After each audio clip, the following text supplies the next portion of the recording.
Olá pessoal, tudo bom? Meu nome é Victor Manuel Menezes Romão. Eu sou estudante do sexto período da Universidade Estadual do Piauí, a UESP. O trabalho que será comentado com vocês é o meu projeto de iniciação científica, que foi sobre a orientação do professor doutor Neymar José Nepomuceno Cavalcante. O título do trabalho é Explorando a Mecânica Clássica, Formalismo Lagrangiano e Hamiltoniano. Pois bem, a história da física ela se constrói na prática de unificar a linguagem da física em postulados mais elegantes e inclusivos. Isaac Newton ele lançou suas ideias sobre as leis do movimento dos corpos e isso foi responsável para o que denominamos hoje de mecânica clássica ou mecânica newtoniana.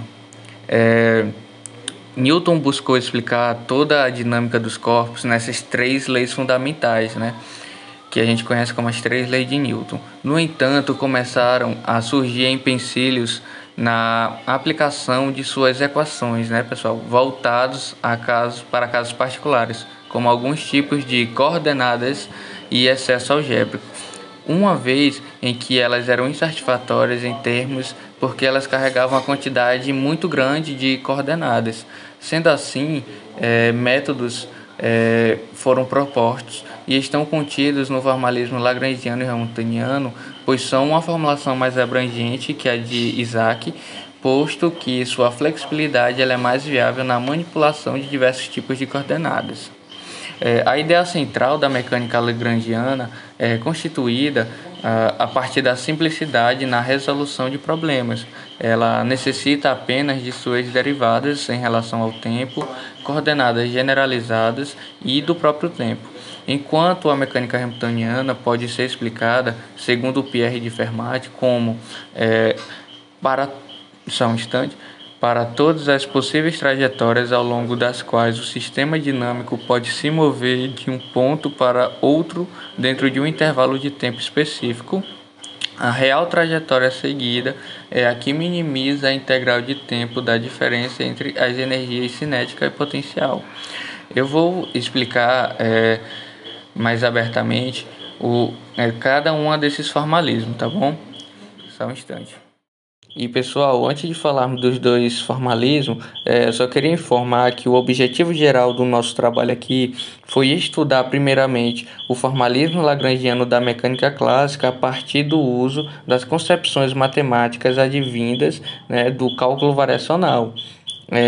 Com isso, a meta foi que, com os avanços obtidos nessa etapa do projeto, foram cruciais para aprimorar as habilidades matemáticas necessárias, pessoal, para alcançar as metas pretendidas na nossa próxima etapa do trabalho, que é saber estudar a formulação hamiltoniana da mecânica clássica e suas aplicações, que, por fim, ao término do projeto de pesquisa do nosso trabalho aqui, o discente ele será capaz de visualizar um caminho para a mecânica quântica a partir da mecânica clássica, entendeu? Bom, agora voltando, vamos falar aqui sobre o formalismo lagrangiano, ok? Então, pessoal, essa formulação ela combina a conservação do momento linear com a conservação da energia. Para entendermos isso, é só a gente voltar para a primeira etapa do projeto, que consistiu em estudar a formulação lagrangiana considerando o movimento de uma partícula no espaço. A possibilidade de movimento nas três dimensões do espaço implica que a partícula possui 3 graus de liberdade. Se considerarmos um sistema formado por duas partículas, por exemplo, então teremos 6 graus de liberdade. Se duas partículas estiverem conectadas por uma barra rígida, por exemplo, haverá um vínculo entre elas e esse vínculo diminui o número de graus de liberdade do sistema, né, como um todo. E a localização de uma partícula ou de um corpo mais complexo, por exemplo, corpo rígido, pode ser determinada por grandezas sem qualquer relação com o sistema, entende? De coordenadas usuais. Tais grandezas são chamadas de coordenadas generalizadas, e suas derivadas primeiras em relação ao tempo resultam nas velocidades generalizadas. O espaço constituído pelas coordenadas generalizadas é então denominado de espaço de configurações, ok, pessoal? É, a assimilação desses conceitos de grau de liberdades, vínculos e coordenadas generalizadas possibilitou o entendimento do princípio de Hamilton, ou princípio da minimação, que é conhecido, que postula que a evolução de um sistema da configuração inicial para a configuração final é tal que a ação é mínima. Na demonstração deste princípio, descrevemos um sistema de uma função. Desculpa. Na demonstração deste princípio, nós descrevemos o sistema por uma função escalar particular chamada de lagrangiana, né? E a função lagrangiana também pode ter dependência no tempo. Além de descrever a dinâmica de um sistema, a lagrangiana define uma grandeza escalar denominada ação. Pessoal, só para a gente ressaltar aqui, lá no cálculo variacional a gente descobre como chegar na equação de Euler-Lagrange. Essa equação de Euler-Lagrange ela é tão importante para o formalismo lagrangiano como a segunda lei de Newton é importante para o formalismo newtoniano.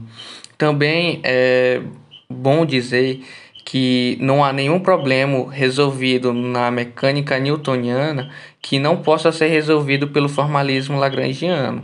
O que vai mudar é que alguns problemas já resolvidos facilmente lá pela segunda lei de Newton vai ser mais complicada quando a gente passar para as equações de Euler-Lagrange, tá bom? Agora, pessoal, a gente já vai falar do nossa segunda etapa do trabalho, né, que é o formalismo hamiltoniano. É, esse formalismo hamiltoniano ele se originou da mecânica lagrangiana e ele não é nada mais que uma outra reformulação da mecânica clássica. Esse formalismo ele também ele pode ser formulado sem recorrer à mecânica lagrangiana, só que usando espaços simpléticos. O método hamiltoniano ele difere do lagrangiano em que, em vez de expressar confinamentos diferenciais de segunda ordem sobre um espaço coordenado, né, n-dimensional, ele expressa confinamentos de primeira ordem sobre um espaço de fase. Entende, pessoal?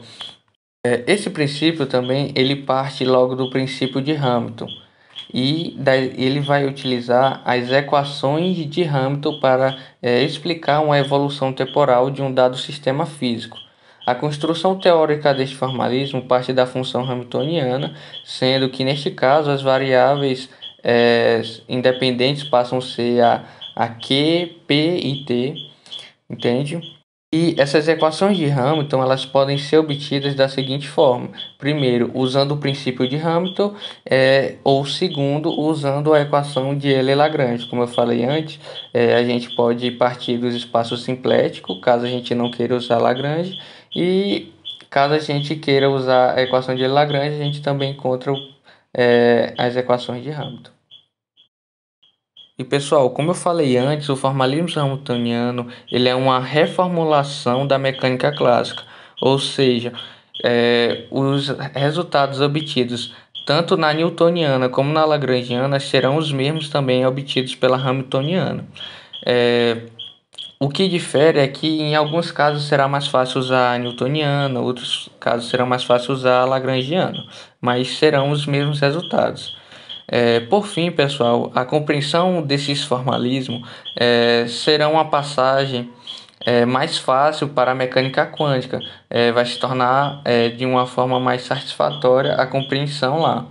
E a transição entre a teoria clássicas e quânticas elas se dão por meio dos métodos conhecidos como integrais de caminhos e quantização canônica, pessoal.